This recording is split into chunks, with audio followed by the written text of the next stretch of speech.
Assalamualaikum warahmatullahi wabarakatuh. Perkenalkan, saya Winnie Indah Fatima Ekasari, berasal dari Fakultas Kemenkes Bengkulu, peserta pelatihan seperti Universitas Bengkulu gelombang 4 tahun 2022. Pada kesempatan kali ini, saya akan menyampaikan materi untuk mata kuliah yang saya ampuh, keterampilan klinik praktik kebidanan, dengan bahan kajian pemberian obat secara variabel.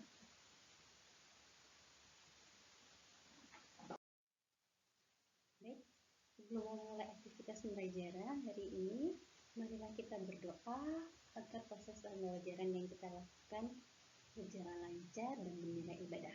Berdoa dipersilakan.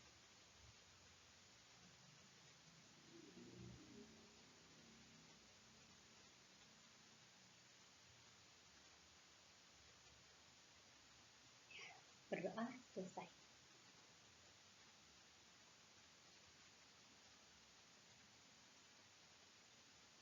Baik, untuk mata kuliah keterampilan klinik praktik kebidanan ini akan disampaikan dengan ceramah dan simulasi dengan menggunakan video.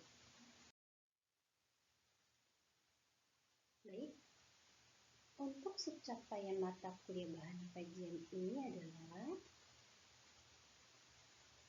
setelah mengikuti perkuliahan ini, mahasiswa diharapkan mampu mensimulasikan pemberian obat parenteral di laboratorium.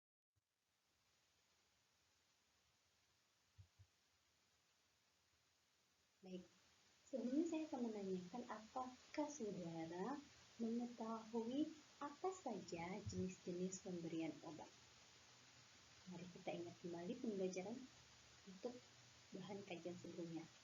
Oke, pemberian obat secara oral, pemberian obat secara sublingual yang diletakkan di bawah lidah, kemudian pemberian obat secara vaginal, pemberian obat secara rektal, dan yang terakhir adalah pemberian obat secara parental. Nah, pemberian obat parental inilah yang akan kita bahas dalam 30 menit ke depan. Oke. Apa definisi pemberian obat parental? Pemberian obat parental adalah pemberian obat yang dilakukan dengan menyuntikkan obat ke jaringan tubuh maupun pembuluh darah dengan menggunakan spit. Jadi spit ini adalah spit alat yang digunakan untuk menyuntik. Oke. Tujuannya apa? Bahwa pemberian obat secara parental ini agar mendapatkan reaksi yang lebih cepat dibandingkan obat lain, terutama pemberian obat secara oral. Kemudian untuk memperoleh reaksi setempat untuk tes alergi, khususnya untuk antibiotik, membantu penegakan diagnosa untuk suatu penyakit pasien, dan yang terakhir memberikan imunologi, tentunya dalam bentuk pemberian imunisasi. Saya punya gambar. Kira-kira apa yang bisa ditangkap dari gambar berikut ini? Yang bisa tahu? Ya, kalau dari gambar ini sudah terlihat bahwa terdapat 4 macam teknik pemberian obat secara parental. Ada yang diberikan secara intramuskuler, subkutan, intravena, dan intrakutan. Kira-kira apa perbedaan dari keempat teknik ini? Coba dilihat. Dari sudut penyuntikan. Ya. Jadi kalau untuk pemberian obat intramuskuler itu derajatnya 90 derajat. Tegak lurus. Untuk subkutan 45 derajat, intravena 25 derajat, untuk intrakutan 10 sampai 15 derajat. Kemudian apalagi yang kita bisa ambil kesimpulan dari gambar ini? Lokasi penyuntikan. Good. Di sini ada masuk otot, ini IM, intramuskuler, masuk ke jaringan subkutan untuk injeksi subkutan, intravena masuknya ke pembuluh darah, dan intrakutan ini masuknya pas di bawah lapisan dermis, di bawah kulit. Oke, kita akan lanjut ke slide berikutnya. Nah, ini adalah yang diperlukan dalam pemberian obat parenteral atau penyuntikan atau biasa disebut injeksi. Ini adalah namanya squid atau spet, alat yang digunakan untuk menyuntik. Jadi sudah dibedakan berdasarkan ukuran. Sebenarnya ada yang lebih kecil dari 1 cc, ini 1 cc. Ada yang ukuran 0,05 cc, itu khusus untuk pemberian imunisasi BCG.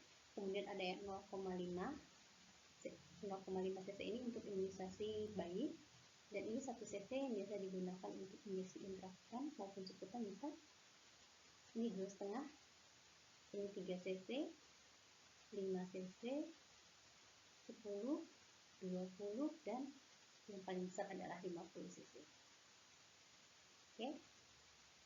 Kalau yang ini, gambar berikut ini adalah jenis-jenis nail atau biasa disebut nail. Ini adalah jarum suntik. Terdiri dari ukuran yang paling besar ini untuk jarum yang kecil, artinya yang ukuran 30 ini untuk jarum yang paling kecil. Dan yang paling besar itu ukuran 16. Ini biasanya digunakan untuk transfusi darah. Selanjutnya adalah jenis obatnya. Jadi kalau untuk parenteral itu ada 2 jenis obat yang diberikan bentuknya. Ada yang dalam bentuk vial, botol kaca, kemudian tutup karet ini dalam bentuk vial. Sebenarnya ini isinya sekitar 5 cc. Kemudian ini ada yang dalam bentuk ampul. Jadi dalam botol kaca yang ukuran isinya ini 0,5 cc sampai 1 cc. Ini namanya ampul. Nah, inilah yang kita gunakan untuk pemberian obat secara parenteral atau injeksi. Terdapat 4 teknik pemberian obat secara parenteral, yaitu secara intrakutan di bawah wajah kulit, kemudian di subkutan, di jaringan subkutan, di intravena, di pembuluh darah, dan yang terakhir adalah intramuskuler atau di bagian otot. Pada kesempatan ini saya akan menyampaikan 2 teknik, yaitu secara intrakutan dan subkutan. Kita akan bahas satu persatu untuk pemberian obat secara intrakutan terlebih dahulu. Baik, injeksi intrakutan ini bisa diartikan bahwa adalah pemberian obat dengan cara memasukkan obat ke dalam jaringan dermis atau di bawah kulit dengan menggunakan speed 1 cc dengan kedalaman membentuk sudut 10-15 derajat sampai terbentuk gelembung. Nah, khusus untuk injeksi intrakutan ini biasanya tidak perlu diaspirasi dan tidak perlu dimasaj. Artinya kita hanya memasukkan obat sampai membentuk gelembung.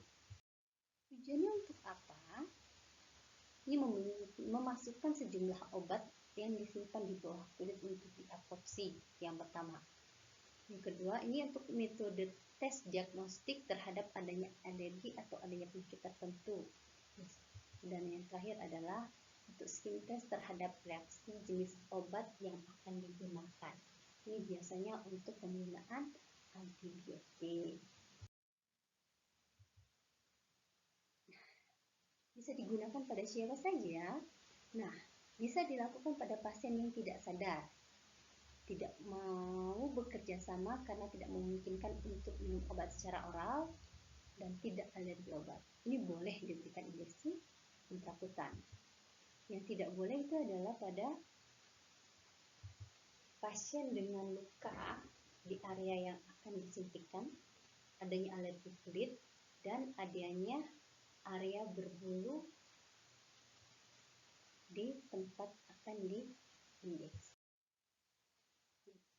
Apa saja hal yang perlu diperhatikan dalam pemberian obat parenteral secara intrakutan? Pertama adalah tempat injeksi atau lokasi penyuntikan. Bahasanya untuk intrakutan ini biasanya dilakukan di lengan bawah bagian dalam.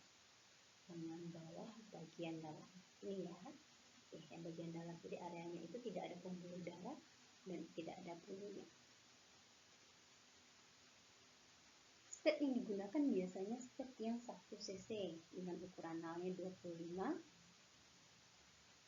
Oke, kemudian untuk injeksi intrakutan yang dilakukan untuk tes antibiotik dilakukan dengan cara melarutkan antibiotik sebanyak 0,1 cc, kemudian ditambahkan aquabides 0,9 cc ke dalam switch. Kemudian yang disuntikan hanya 0,1 saja. Ini namanya pengenceran untuk tes skin test terhadap antibiotik tertentu. Nah, pada saat penyuntikan, pastikan bahwa jarum suntik itu nampak dari kulit. Itu memastikan bahwa betul di bagian bawah kulit dan terjadi gelembung. Tidak perlu diaspirasi dan tidak perlu dimasak setelah penyuntikan. Video tentang prosedur pemberian obat parenteral dengan injeksi intrakutan. Mari kita lihat.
pemberian obat parenteral secara intrakutan.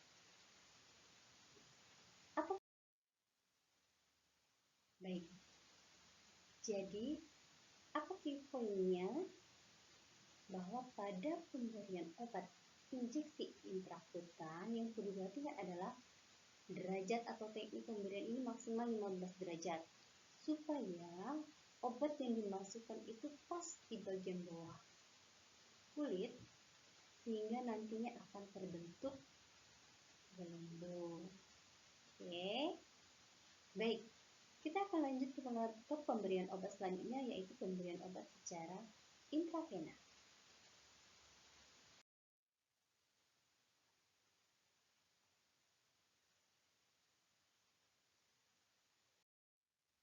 Baik, pemberian obat selanjutnya adalah pemberian obat secara intravena. Bahwa pemberian obat dengan cara memasukkan obat ke pembuluh darah vena dengan menggunakan squid.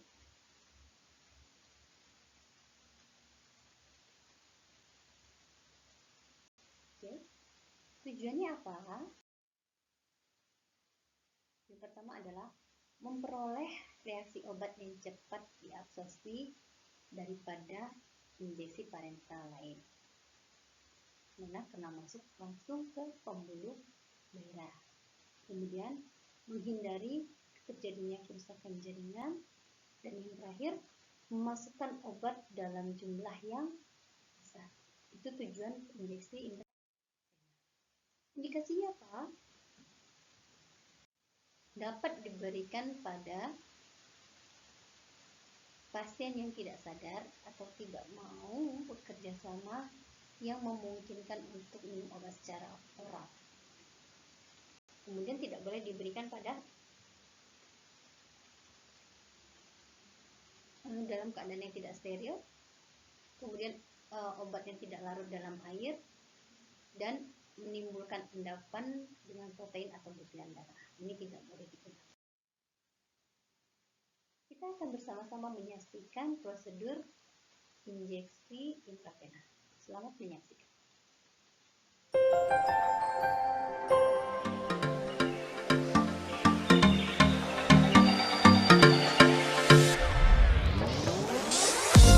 Assalamualaikum warahmatullahi wabarakatuh. Salam sejahtera untuk Sobat NLC semua.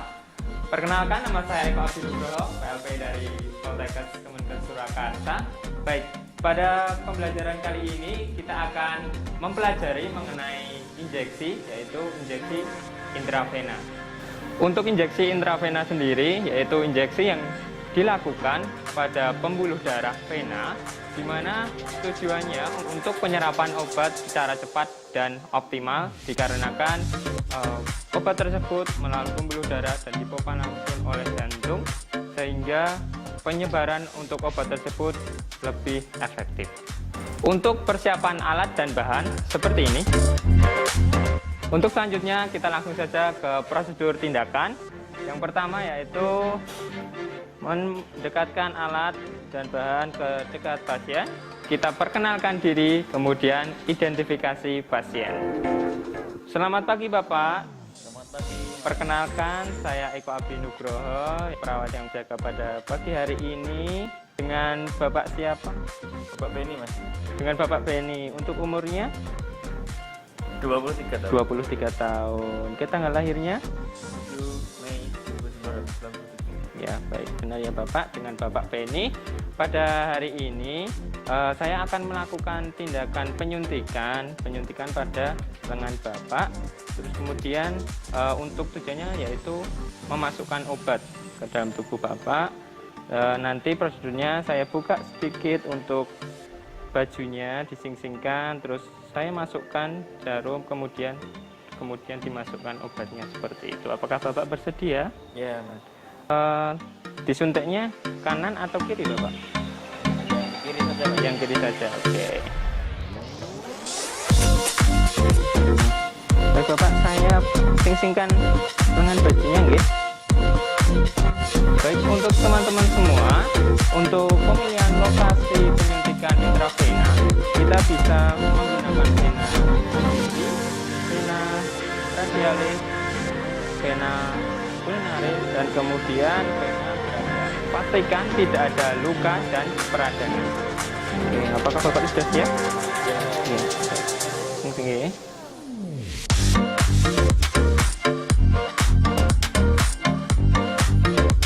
Bisa diangkat tangan sedikit Bapak.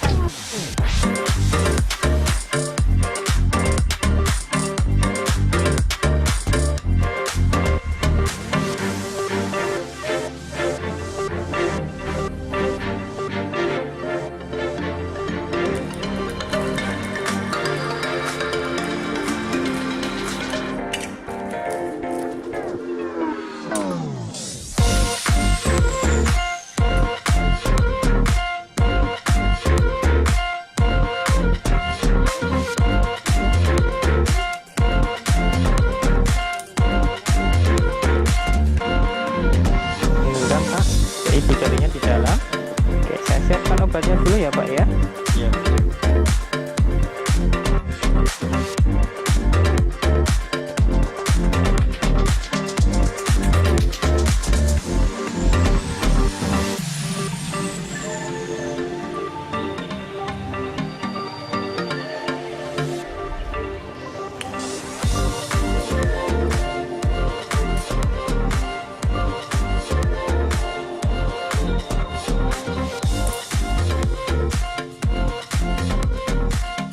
Untuk teman-teman, pastikan dalam void tidak ada udara yang tersisa. Kemudian untuk penyuntikan nanti, pastikan untuk lubang jarum menghadap ke atas. Pastikan pembuluh darah terlihat ataupun teraba, ataupun teman-teman bisa merasakan pada pembuluh darah tersebut. Dan satu lagi, kita menggunakan sudut 45 derajat. Kemudian setelah masuk, kita bisa turunkan sudut tersebut ke lebih kecil. Bapak, saya suntik ya. Tarik nafas. Tahan. Oke. Kita aspirasi dulu, pastikan untuk jarum sudah masuk ke pembuluh vena. Kemudian kita masukkan secara perlahan.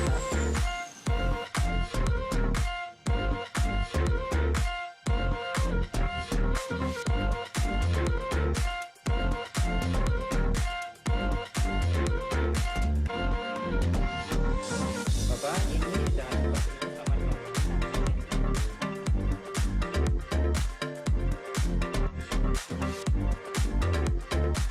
Bagaimana perasaan Bapak? Ya agak sakit Mas. Agak sakit ya. Nanti setelah 30 menit saya akan kesini lagi untuk mengecek kondisi Bapak. Apakah ada reaksi alergi seperti itu ya Pak ya?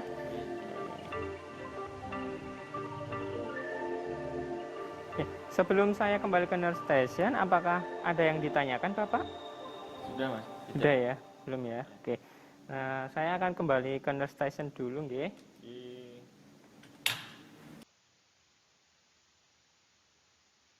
Itu tadi teman-teman prosedur tindakan dari injeksi intravena. Apabila teman-teman ingin berdiskusi bersama-sama, tuliskan komentar kalian di bawah. Dengan sebaik mungkin kita akan meresponnya. Salam sehat.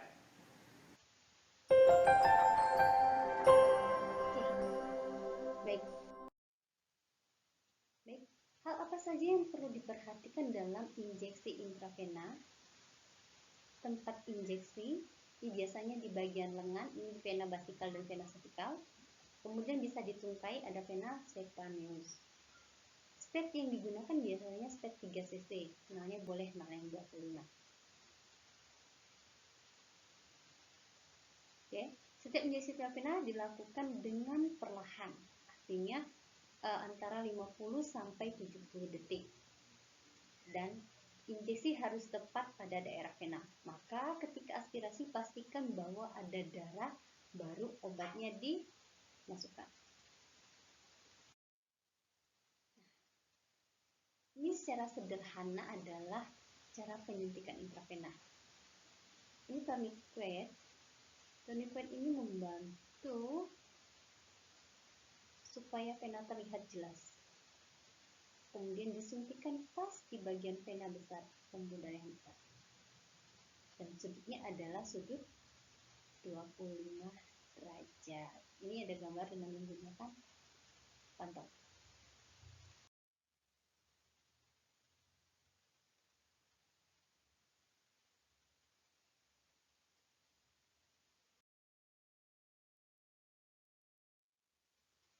Baik, itu tadi penyampaian materi terkait pemberian obat secara parental dengan teknik intrakutan dan intravena. Sampai sini, apakah ada yang perlu kita diskusikan? Baik, saya akan menyampaikan key point atau inti dari pemberian obat secara intrakutan dan intravena. Pemberian secara intrakutan yang perlu diperhatikan adalah lokasi penyuntikannya adalah di bagian bawah kulit, di area yang tidak berbulu, tidak ada luka, menggunakan step 1 cc dengan derajat 5 sampai 15 derajat.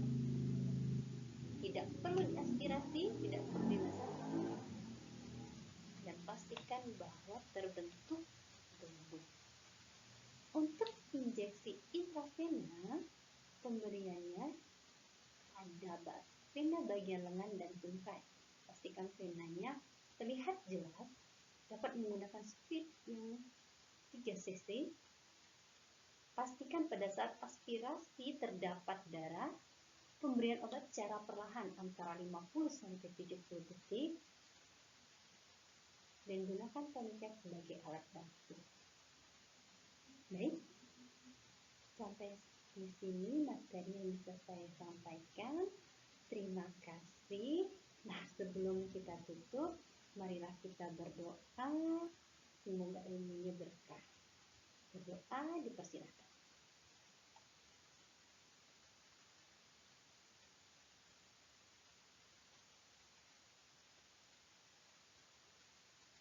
Ya, berdoa cukup. Terima kasih atas perhatiannya. Assalamualaikum warahmatullahi wabarakatuh.